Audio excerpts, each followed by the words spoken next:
Hey guys, Muncheez here. Welcome to another Lost Ark video. And in this video, I'm going to be talking about a little bit of a controversial topic, and it's just kind of an ongoing thing that you'll always hear about it, and that is gatekeeping. So in this video, I'm going to be going over some things to get around gatekeeping, especially if you are a returning player or a new player.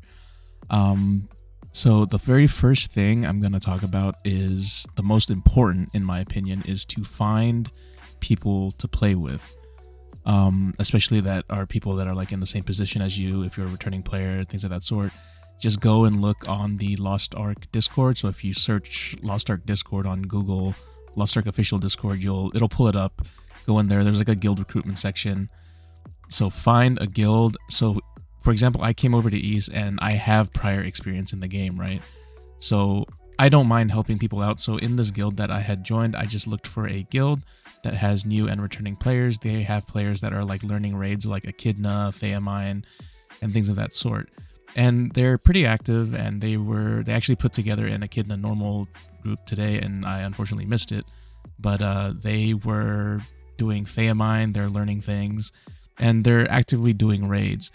Now, this is, in my opinion, the most important thing to do. The other thing is make some friends along the way. I legitimately only have 2 people on my friends list on East. One is someone who is a very, very strong character who he has been playing on East for a very long time. So I have a contact who can kind of vouch for me and carry more than enough weight with his character because he's strong enough so that it wouldn't matter if they brought someone else. So he can go into a lobby and say, hey, this guy's coming over from blah, blah, blah. He's okay. I like kind of co-signing for you to come along. And that is an absolute huge help if you can find yourself in that situation, especially if you have friends that are like in different guilds and whatnot. But the most important thing is to find a guild and have people to run raids with, because once you're done with all your horizontal stuff, and you will be done at some point, no, like even if you stick with the game, you will be done with your horizontal, not like 100%, but everything that's essential to like having a decent foundation for your account. You're going to want to do the raids, and that point actually comes before the actual thing that people like gatekeep for. So like if you're missing some cards and whatnot, cards are the things that take the longest time to do, and that is one of the things that people look at.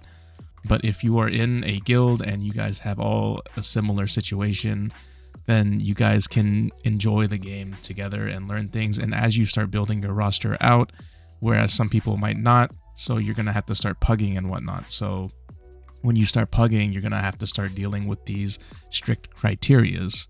And to hammer on that note even more, if you guys ever go into someone's Twitch chat, or if you guys see any YouTube comments, or if anything where you see people go, oh, this person's going to get gatekept. Oh, you're going to get gatekept as a new player. Gatekeep this, gatekeep that.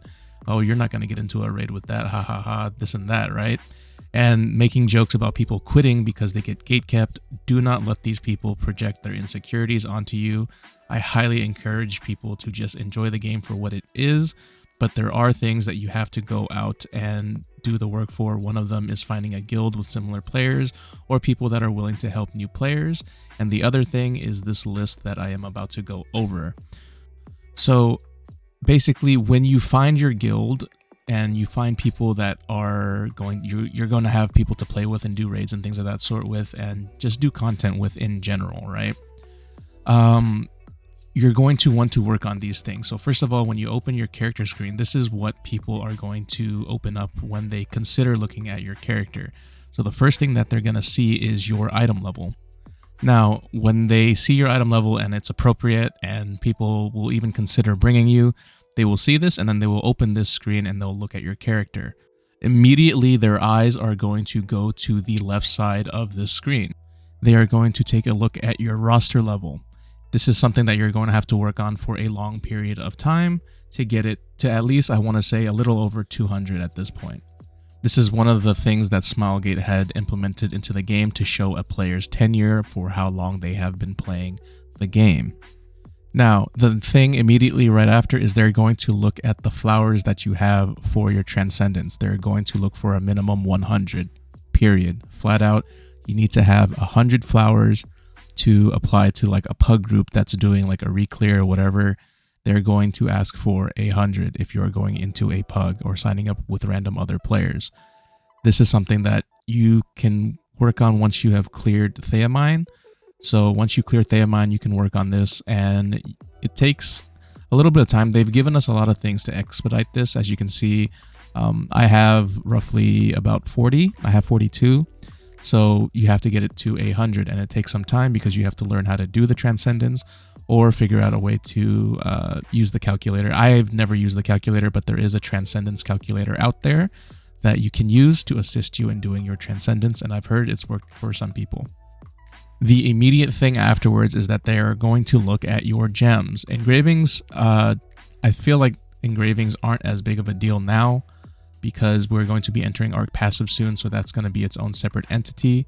But for the most part, they're going to look at your gems. So you want to set up your gem page, and I highly recommend, if you can, just try to get a full set of level 5 gems across your roster, across your character, and get rid of these gems that say event and are from the old content, which is tier 3. So you want to get into tier 4, and this is actually the first thing that I would invest a large sum of my gold in, is to get your gems done, because once you get your gems done, you can leave them and you can not worry about them. Now, the last thing on this list that they're going to look at are your cards. This is the most controversial thing in the game, are these cards. People will always go and ask, hey, do you need Light of Salvation 30? Blah, blah, blah. The answer to that question is no and yes, right? So you don't need it to play the game, because if you were doing what I mentioned first in the video, where you find people who are in similar like positions as you, they're not going to care about the cards. They just want to play the game just like you. But while you're doing this, you do want to farm this set, because this is like the gold standard of the general population, is to have this set. So there are merchants in the game that appear occasionally with an RNG to drop, or to sell rather, for silver. Azena and Anana, Balthor and Wei, amongst other cards for other sets like Delane Armin and things of that sort. Shandy, Thyrane, and Nineveh, you can get a Nineveh card from doing her rapport, but for the most part, you're going to have to farm these. And how do you farm these, you might ask?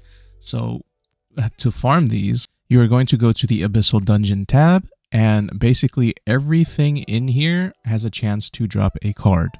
I don't know if they've ever changed it, but Gate of Paradise requires 8 people. So everything else besides Gate of Paradise in here only requires 4 people to enter. I'm hoping they change it in the future to where you can just enter these older T3 raids by yourself, so you don't have to worry about finding a group. But I highly recommend finding a group of stable players that can just go and knock them all out with you, because it is rather quick. And you can do this once per character per week. So if you have 2 characters, you can run this whole circuit twice a week. And the same goes for the Legion raids. So now all of the Legion raids up until Theamine you can enter solo, and all the solo modes also have a chance to drop a legendary card, so you don't have to worry about finding a group for these. So this is the same thing. You can do these once a week per character. So if you have 2 characters, you can do this twice a week. So as they come out with passes and things of that sort, you can repeat this card farming process more and more. And the most important tip I'll share with you for your cards, this is very important. So while you are collecting cards for this set, you are going to have a chance to get either through gifts or through Chaos Dungeons or from your Abyssal Dungeons, the weeklies, there's chance for these legendary card selection packs for you to obtain them. So do not use these legendary card selection packs until, so for example, I have 6 of them, right? So until I am 6 away from completing the Light of Salvation 30 set, completing, meaning just like I'm done with it, you do not use these card packs until you are that many cards away. So I have 6. So just as an example, if I finished everything and say I was missing 6 Thyrane cards to get him to completely maxed out to finish Thyrane as a card, then I would use that. Or if I was missing 2 Thyrane, 2 Balthor, and 2 Nineveh, I could use those 6 to fill in those last 6 cards to complete the set. Do not use them before you get to that point. Just do not. There's just don't do it. That is the best advice I can give for doing this. There's tons of horror stories of people using these cards to finish like other card sets and things of that sort. I highly recommend against it. But you do have chances to get more and more of these legendary cards as you're already farming them. So when you get more and more card select packs, that filler gap tends to get smaller and smaller and smaller. So then you don't have to worry about RNG farming as much. So just be aware that legendary card select packs, save them to finish your Light of Salvation 30 card set. Now, the last thing I'll go over is your horizontal content. So this horizontal content, if you hit Alt-L, you'll get all this huge menu of like things to do in the game, like collectibles and things of that sort. All of this stuff gives you roster XP, so you are going to want to take advantage of this and get the most out of it. And this will give you a huge boost. I've done like the minimal amount of it, and I'm already at 130. So you guys can do even more, and I'm going to actually plan to do more just to raise my roster level more. And aside from this, the last thing that I can recommend that you do is take care of your stronghold and do your researches, your sailing missions, do your pets in the pet farm. Get all the essential researches that you can so that you can utilize your stronghold to its full potential.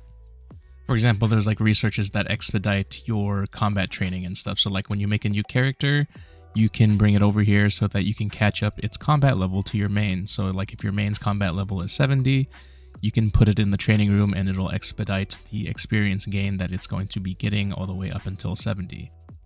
So with all that being said, I know this is a bit long of a video, but as you can tell with all this stuff that I've already shared, and there's some other things that I probably forgot about to even mention in here, there's a bunch of stuff to do in the game besides doing the current content raids, which everyone mentions, oh, you're going to get gatekept here, gatekept there, here and that, right?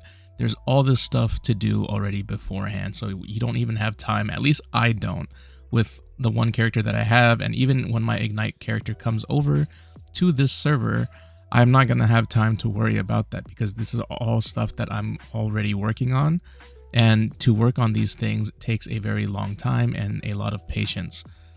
But if you guys take anything away from this video, I highly recommend finding a guild, make some friends, and find people with your similar experience to play with. And yeah, don't use those legendary card select packs until you're about to finish your Light of Salvation 30 set. But yeah, anywho, that's all for this video. And if you guys have any questions, comments, concerns, anything of that sort, feel free to leave it in the comment section below. Don't forget to like and sub on the way out, and I'll see you guys next time. Bye.